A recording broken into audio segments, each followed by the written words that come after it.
This podcast is intended for mature audiences. Welcome to episode 3 of Echoes in the Black, a solo role-playing story told using the Shadowdark role-playing game, where darkness presses in, resources run thin, and survival is never guaranteed. I am Sean, the soloist, your player and games master. I don't script outcomes, I don't protect characters. I ask questions of the world, and the world answers back, sometimes kindly, often not. Echoes in the Black is a real solo RPG campaign, where the dice are honest and what they decide stands. After all, the dice whisper fate. This season is called The Crown Below, which is a story of buried truths and the consequences of digging too deep. Some who walk into the dark tonight may not walk out again. When I roll it, you'll hear it. When the rules matter, I'll name them. There's nothing behind the curtain, no quiet rerolls, and no hidden retcon. What happens, happens. So, let's return to the dark, where not all echoes fade.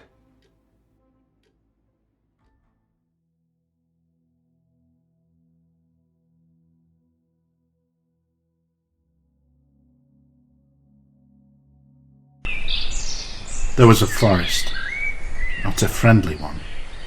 The trees here grew too close together, their roots breaking the surface like grasping fingers. Moonlight rarely reached the ground, and when it did, it looked thin and sickly, as though it had passed through something that had already swallowed it once. Nana walked alone beneath that canopy. She was old, though not in the way villagers meant when they used the word. Her back bent, yes, and her joints complained with every step, but her age was layered, folded over itself, stitched together from years that did not always follow one another cleanly. Her hair was a wild tangle of white and grey, caught with burrs and feathers, her cloak a patchwork of fur, sailcloth, burial shrouds, and things best not identified. At her belt hung charms that clicked softly when she moved. Teeth, knuckle bones, river stones carved with spirals and broken sigils. She should not have been here. This stretch of forest belonged to older powers, the sort witches did not bargain with, the sort they survived by leaving alone. Nana felt it before she saw it. A low pressure behind the eyes, a vibration in the teeth, a hum, deep and steady, like something vast breathing beneath the soil. Her left eye, milk white and blind, began to weep black resin that traced a slow path down her cheek. Her good eye fixed on the tree ahead. The oak was split down the centre, as if struck by lightning long ago. Not dead, not alive. Its bark was blackened and veined with pale fungus that glowed faintly blue, pulsing white with the hum beneath the earth. The hollow at its base yawned wider than any tree hollow should. Cold rolled from it in waves, breathing breath-stealing cold, the kind that carried memory, the kind that made the bones ache. Nana tightened her grip on her staff. "No," she muttered. No, you old bastard. What did you swallow this time?" The staff was carved with a spiral sigil older than any church, etched into the deepest root caves beneath Westmere. The Crown Below. She hadn't carved it herself, she'd found it that way. That alone was reason enough not to trust it. She stepped closer, and the forest fell silent. And then she heard it. A cry. Thin. Weak. Echoing strangely, as if the sound were being folded through the roots before reaching her ears. Nana froze. Another cry followed. "Don't you dare!" she whispered. She limped forward, peering into the hollow. Inside, nestled in a bed of ash, moss, and black feathers, lay a baby girl, barely days old. Her skin was pale as moon milk, her hair shock white, already thick. Her eyes were open, wide and unblinking, and far too aware for a newborn. They fixed on Nana with unsettling focus. The hum beneath the earth dropped an octave. The tree creaked, not with the sound of dead wood, but with the slow strain of something alive and watching. Nana recoiled a step. "Oh, you poor cursed little thing," she murmured. She traced a warding sigil in the air, and the air burned her fingers. She hissed and pulled her hand back, shaking it. The baby giggled, just once, soft and delighted. The forest answered with a low groan, as if something vast had shifted its weight far below. Nana looked up, at the tangled branches, at the slivers of star-choked sky, at the split trunk and its impossible burden. She laughed, a brittle, exhausted sound. "Oh, of course," she said aloud. "Of course it's you who finds this." She sat on the ground. "All right then," she said to the tree, to the forest, to whatever listened beneath the roots. "Let's see what kind of doom you grow into." She reached into the hollow. The bark bled, warm like flesh. She lifted the baby into her arms. The child was light, too light, but strong. Her fingers curled around Nana's gnarled hand with surprising force. The hum ceased. The glowing fungus dimmed. The tree exhaled. Whether in relief or disappointment, Nana couldn't tell. She wrapped the child in her cloak, and as she did, a name slipped into her mind unbidden, fully formed and sharp as a hook. "Jinn," she said softly. She scowled at the darkness. "Don't look at me like that. I don't name things. Names just happen." The baby yawned and fell asleep, and the forest breathed again. Anna turned away from the sacred oak and didn't look back. She could feel eyes on her the entire walk out, watching from the roots, from the branches, from places she no longer had names for.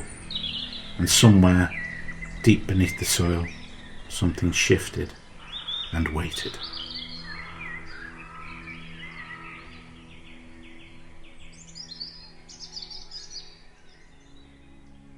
Okay, let's have a recap of where we are in the story. Zerak walked into an ambush carrying a note that summoned him, a note claiming Cal had been taken by the Quiet Vigil and sentenced to hang at midday. The meeting was a trap. Steel in the shadows, too many blades. Zerak barely escaped with his life, slipping through Corval's black alleys, bleeding and furious. He made it to Jin's loft long after midnight, and Jin pulled him inside. Rowan groaned awake from the couch, and Rosalind tried and failed to call Ord's healing light. A magic sputtered out, leaving a shaken and convinced her god had fallen silent. Zerak told them everything. Cal's arrest, the Vigil's sentence, the ambush set using Jim's name, and the execution set for the next day. Jin and Rowan agreed to help him, though neither had the faintest idea how to stop a public hanging in the most heavily guarded square in Corval. They all needed rest. Jin gave them food, blankets and space. Rosalind bathed and tried to steady her faith. Rowan slept off the tavern brawl. Zerak recovered his strength, though not his peace. Morning came, and bright, the first clear day after 2 days of rain. Jin cooked ham and eggs, washed Rosalind's robes, and tried to keep the mood steady, but the clock was already ticking towards midday, and the four of them set out for Justice Square, hoping to reach it just in time.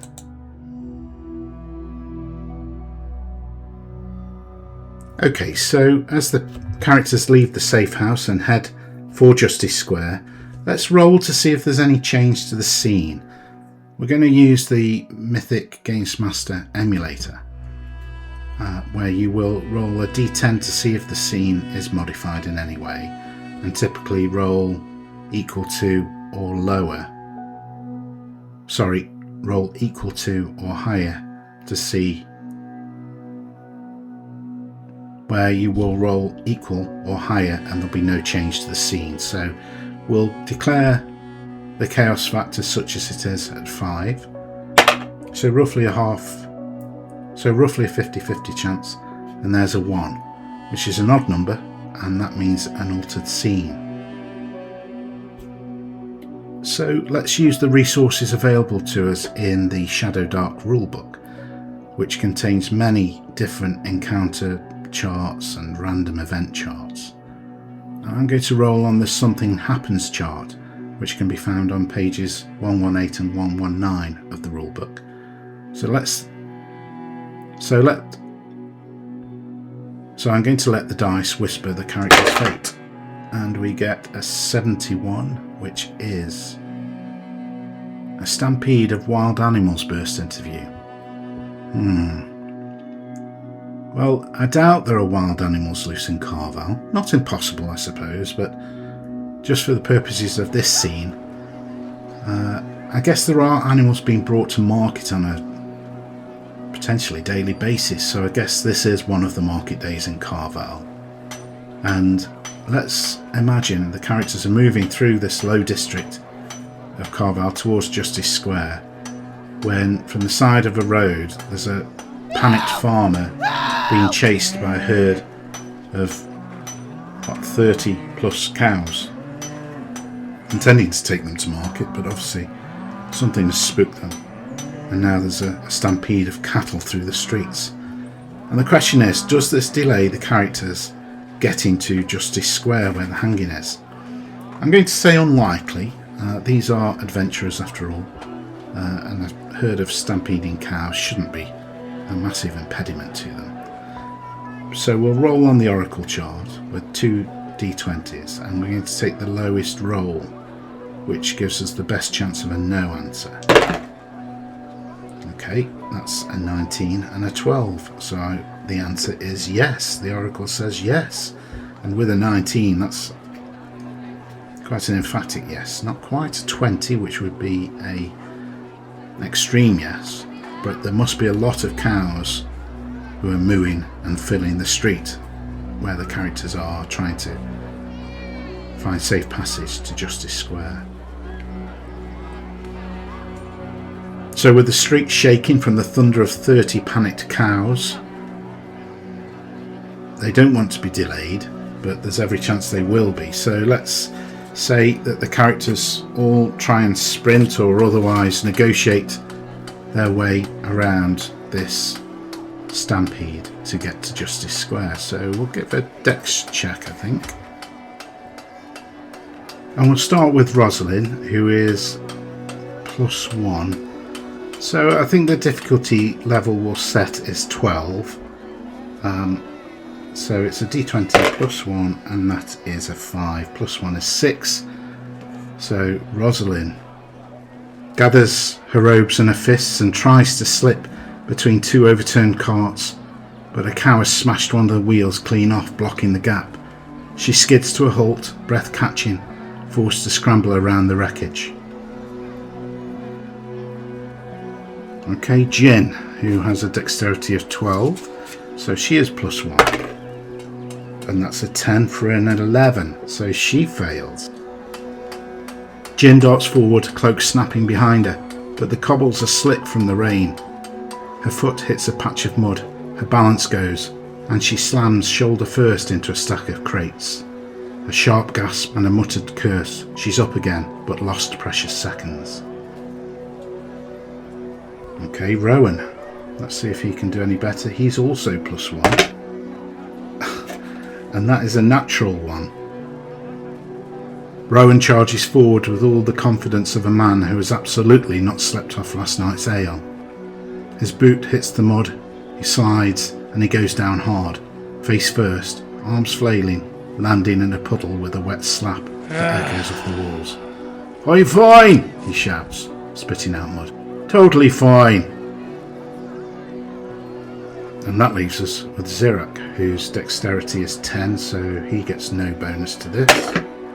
And we get a 14, so Zirak does pass the roll. Zirak moves like a man possessed.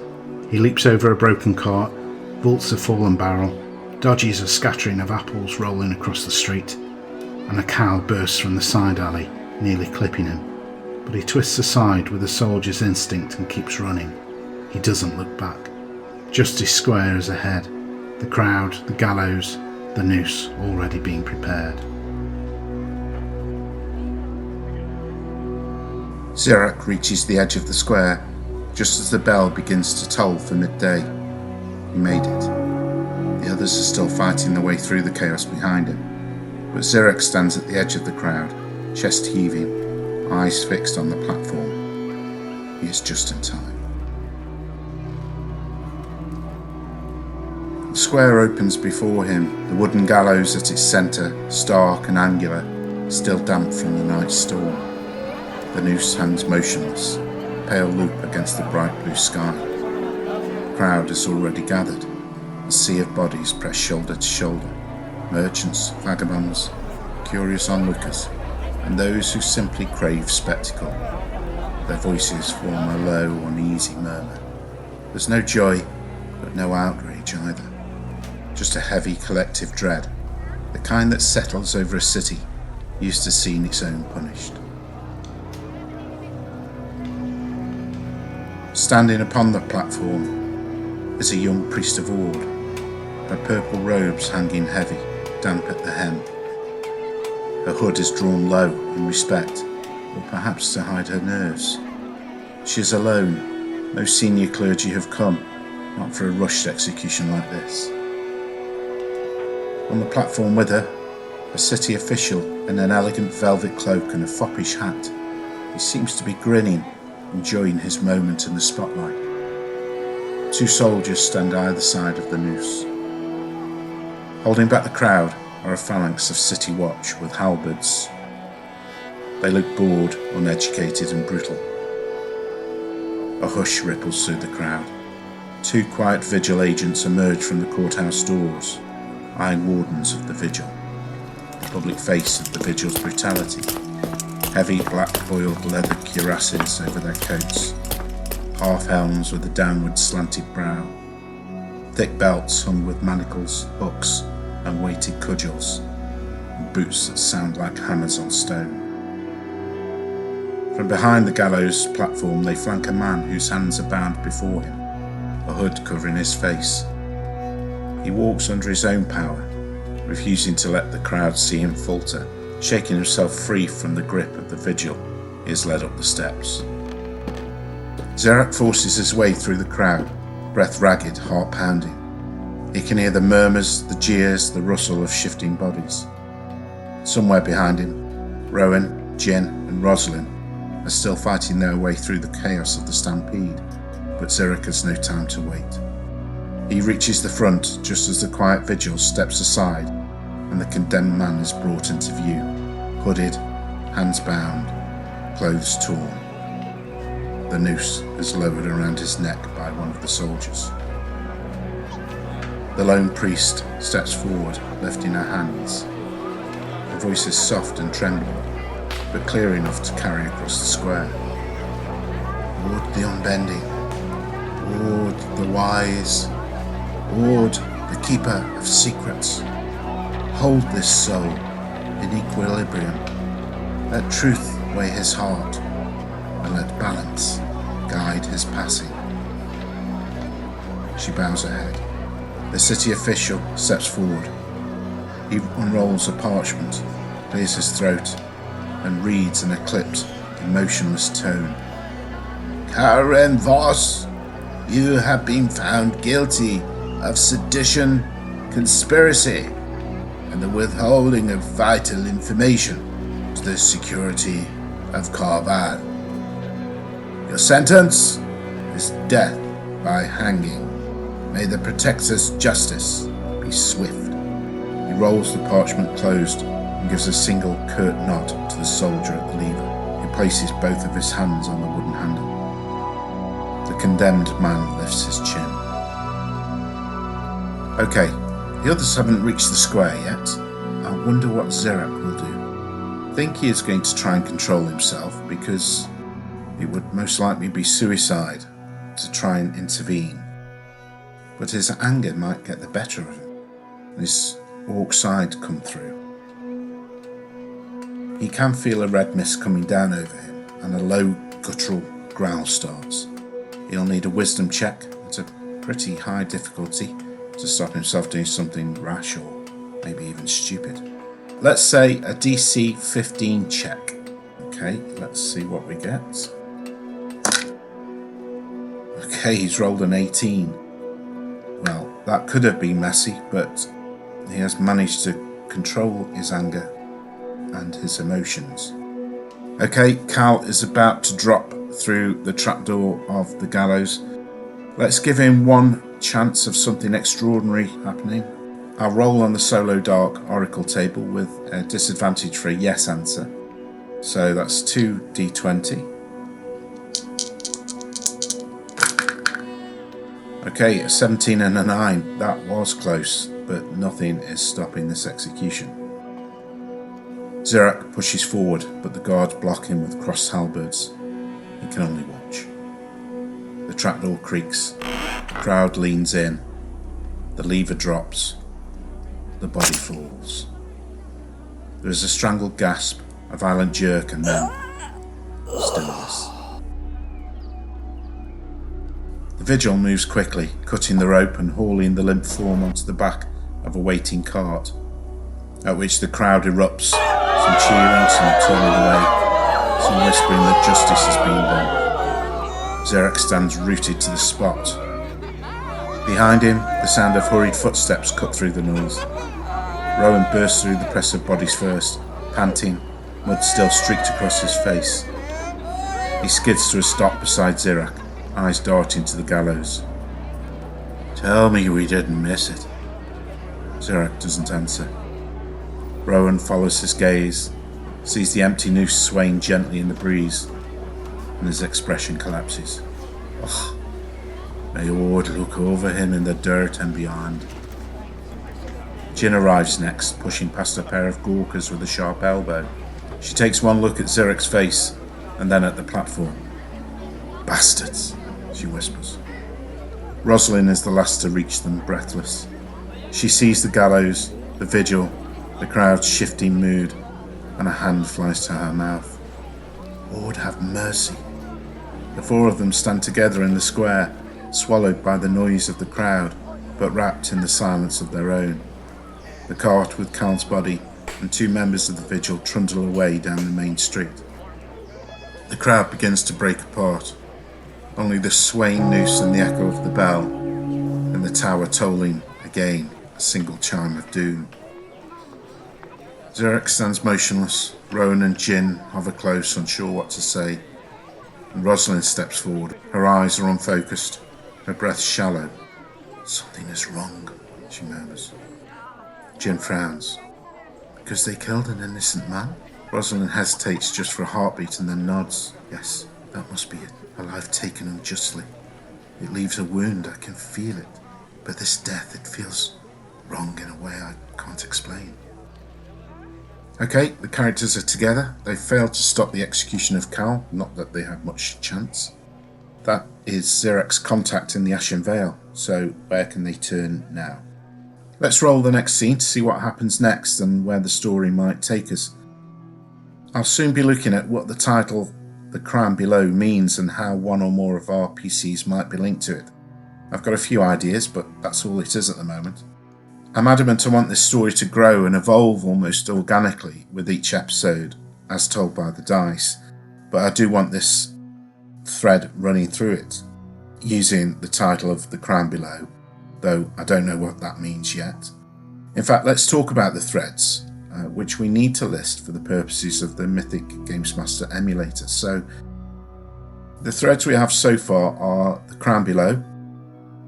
Again, we don't know yet what that means, but it's mysterious. It's something from the past and something that is likely to affect the immediate future of the characters and the city of Carval. The second thread is Rosalind's redemption. Episode 4 will reveal Rosalind's backstory. why she's been forsaken by her church, and Ord has apparently deserted her. How might she find that redemption? Is it in Carval itself, or beneath Carval? The third thread is Zirek, as a member of the Ashen Vale, who, again, we don't really know much about, other than it's some kind of resistance movement.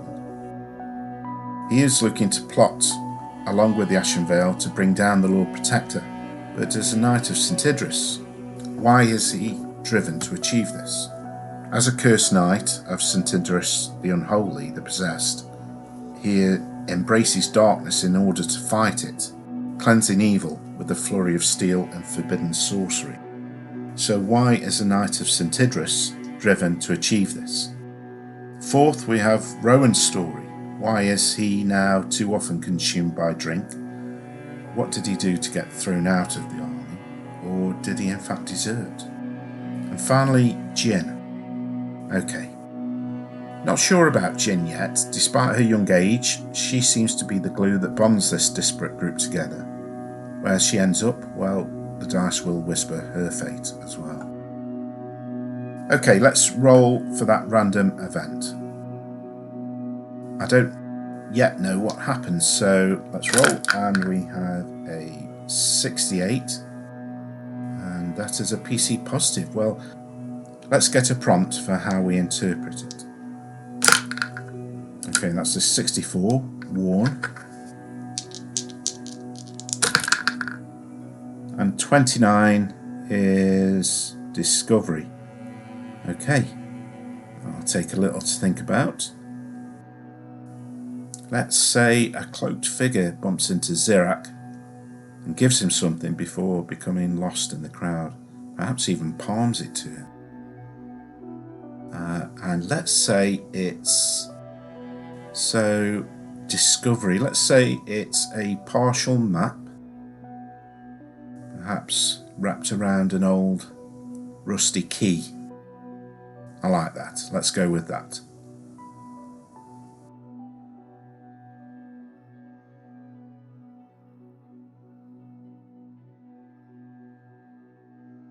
And this is where we leave our story for now. The world does not pause when we stop listening. Wounds fester, secrets shift, and the dark remembers every step taken within it. Tonight the dice have spoken, and their verdict stands. A name has been erased from the future. The world adjusts without ceremony. The world has been changed, but not yet broken. Each choice tightens the path ahead, and the dark is learning who you are. Thank you for listening. The story is just getting going, and I hope you can join me to see where it ends up. Now we have a quick review from Derek of Walthamstow. I'm not sure if it's the same Derek from episode 2. Let's see. Well, that was quite a listen. A podcast of questionable storytelling, voice acting that sounds like it was recorded in a wind tunnel, and editing so choppy it would give you whiplash. Honestly, I'd say this podcast is a masterclass in how not to do it, but at least it's memorable. Like that one time you accidentally hit reply all on an email. Anyway, keep trying. Maybe next episode will be better, or at least more coherent. This is Derek from Walthamstow. Thank you. Well, thank you, Derek, for that review. They all help. If you'd like to leave a review, please do so. I'd love to read your thoughts on how I'm doing. If you'd like to get in touch, I'm on Instagram at echoesintheblack, or you can email me at echoesintheblack@gmail.com. Until next time, remember, the torch always burns out.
Hush now, the crown below. Silver teeth and a shadow throne. It waits for a king made of marrow and bone. Step too soft or step too loud. It hears your feet through earth and shroud. Round and round the children go. Whoever falls last, the crown will know. Down in the deep where the lost ones glow. Hush now, the crown below.